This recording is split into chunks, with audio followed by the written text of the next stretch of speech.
Today's job should be, I'm hoping, pretty straightforward, but I've never done it before, so we will see how we get on. It is bleeding the brake system on this Land Rover Discover 3 LR3.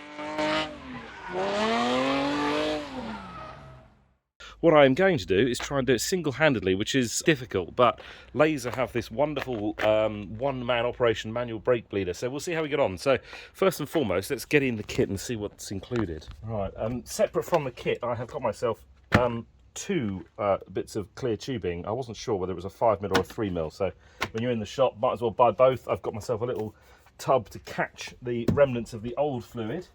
And then this Laser set 4832 is recommended, and within it, let's have a little look, we have the gadget here that goes on top of the fluid reservoir in the engine bay. I'll come to that in a minute. And then we have the main piece of kit, which is this pressure cylinder. Essentially, the theory is the fluid, you fill this reservoir up with .4 fluid in there, attach this to the top of the reservoir, pump it up to 2 bar by the looks of the instructions, and the result of which is that as you manually open and close each of the bleed valves on the car, on the calipers, it should push all the old stuff through and push out any air, which is great. So yeah, without further ado, let's see how we get on. So on this Discovery 3, really helpfully, they do a service mode on the bonnet, which takes it up a full 90 degrees. Click up on the link above if you want to have a little look about how that's done. So first and foremost, exposing the brake reservoir here, and there she is. The reason you can't do this job single-handedly without one of these tools is if I simply try and open up the bleed valves on the rear calipers just to let the air out, you need somebody else to pump the brakes or apply pressure to the system, essentially, which is what this thing ultimately does. And you need to do that at the same time as opening and closing the bleed valves. It all sounds rather complicated, but it is rather simple, and this thing simply removes the second person job. So first and foremost, I'm going to open up the old reservoir here. I'm going to get myself a little tub to put this in, because this stuff is not only corrosive, it's poisonous, and it destroys paintwork as well. So yeah, let me grab something to put that in. So yes, I've got myself a plastic tub. Now, one thing on hydraulic fluid, the brake fluid that we're using, it is a few things to watch out for. I've just taken that sensor cable off, but anyway, a few things to watch out for. It is poisonous. Do not, whatever you do, get it in your eyes. Don't ingest it. If it splashes up, go for a wash and get yourself sorted pretty quickly. Secondly, it is corrosive to paint and other things, so if you get a spill anywhere, it's absolutely paramount that you get that what am I trying to say, if you get it on the paint, you've got to spit it up pretty quickly. I'm going to put on what should be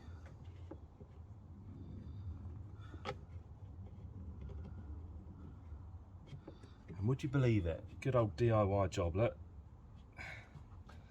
It's the right size thread. Anyway, I'm going to boo that up there.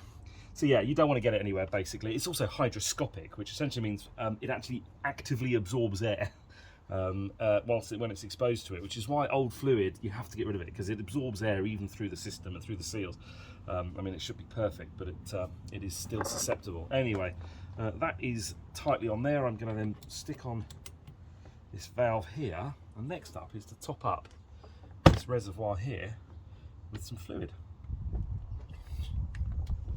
Now, the type of fluid we're using, very straightforward, .4. It is pretty much the de facto standard for all modern braking systems. There are some different types. You can buy some high-powered, whatever that means, race spec type stuff, which sounds fantastic, but essentially what it's designed to do, that stuff, is withstand higher temperatures and therefore less brake fade when you are pushing your car around a racetrack. But this Discovery 3 can't see that. That said, it is 2.7 tons when it's laden up with the family and with the camping equipment. So when you're going downhill at 2.7 tons, I can assure you that brake fluid probably gets pretty hot. So anyway, let me just get a funnel and we'll top this thing up. So we have my funnel here.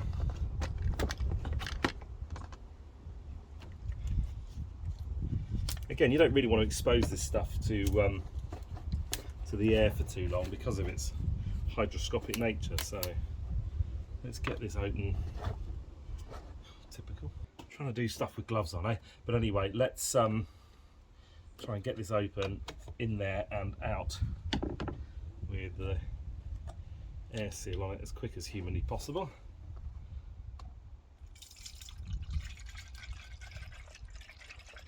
Now, I'm not putting a huge amount in there. Certainly not the full tub, and the reason being, as I say, is I'm not changing the entire fluid. I'm simply need enough to top up the void of air from where the new calipers have gone in. Now, I'm told to pump this up to 2 bar, it reckons. So let's have a little look, shall we?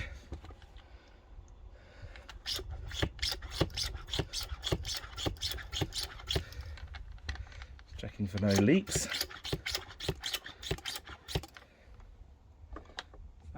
Is that fluid gone through? There's fluid in here.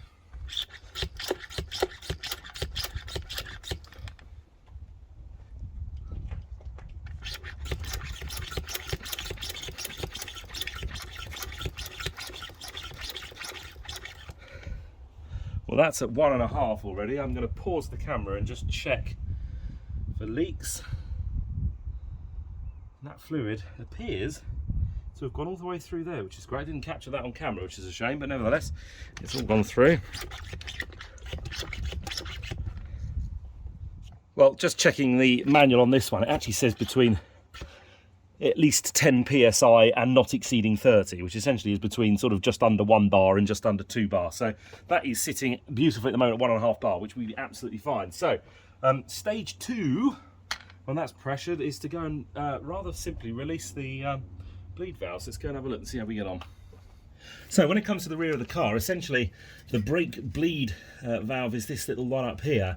There is a specific order on the car that you have to do. In this Discovery 3, it's very specifically the rear passenger. So the near side rear does first, the driver's side offside rear does second, and then you go onto the front in the same. Now I'm not doing the front ones, as I say, so we're going to start with this rear near side, which is the passenger rear first. Now this job is obviously inevitably easier if you are jacking the car up and you've got the axle stands underneath it. It's not 100% necessary. I mean, luckily on the Discovery you've got full off-road suspension height. I've got an Access suspension height set on this, which means I can actually get under it reasonably safely. It's never overly pleasant, of course, but there we go. So the dust cap's coming off. Sorry, you can't see an awful lot. Ooh, I've just dropped the blooming thing. I'm just going to check the tubing's the right size. This is the larger 5mm, which is absolutely perfect. So first things first, I need to get my spanner on. There we go.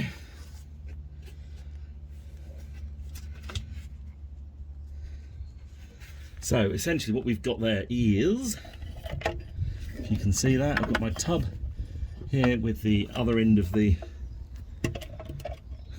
clear plastic tubing. I've got the clear plastic tubing set on the bleed valve, and the idea being is that once you use the ring spanner to release it, I should get a whole lot of air coming through first.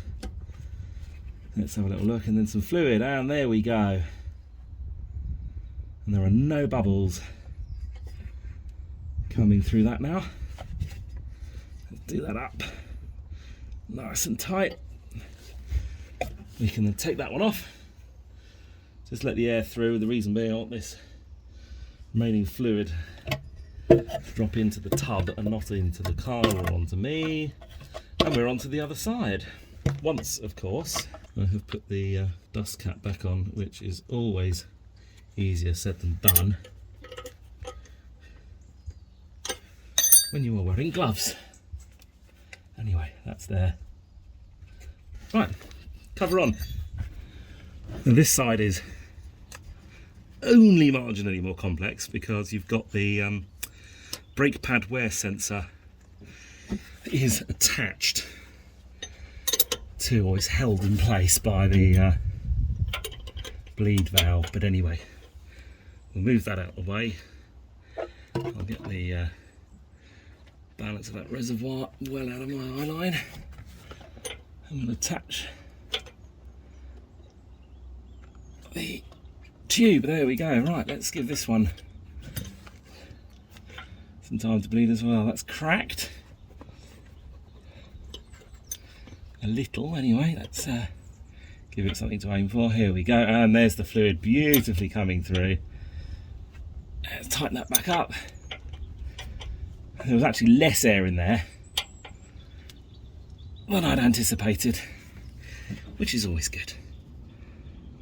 Right, the spanner out of the way. I'm just going to put the end of that tube back into the reservoir there so it doesn't go anywhere. So with that side done, we've still got plenty of pressure in the cylinder, and I suppose what I need to do is just undo this little lot and try the brakes. So first things first, there is a pressure release valve on this, which should, when I press it,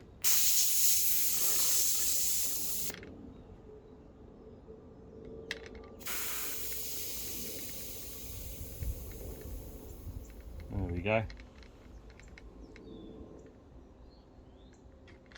That's released all the pressure.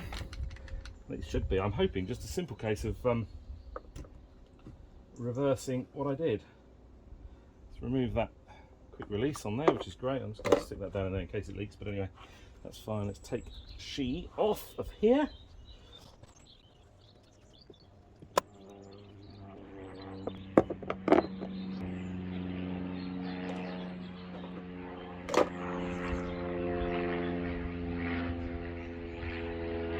Right, now I've got a problem here. You see, I've got too much brake fluid in here.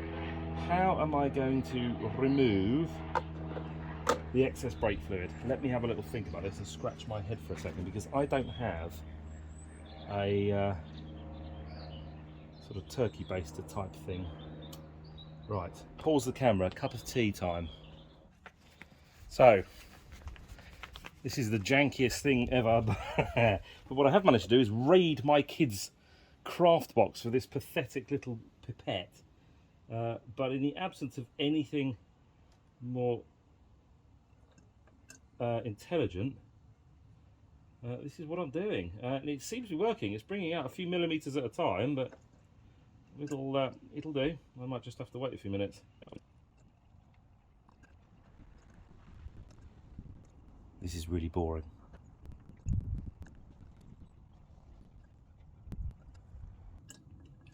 Let's see how we're getting on. Where is the fluid level? Right, it's right on the maximum line, which is, in my book, fine. So that's going back in. I mean, a maximum line's a maximum line, isn't it? It's not a too much line, it's a minimum maximum.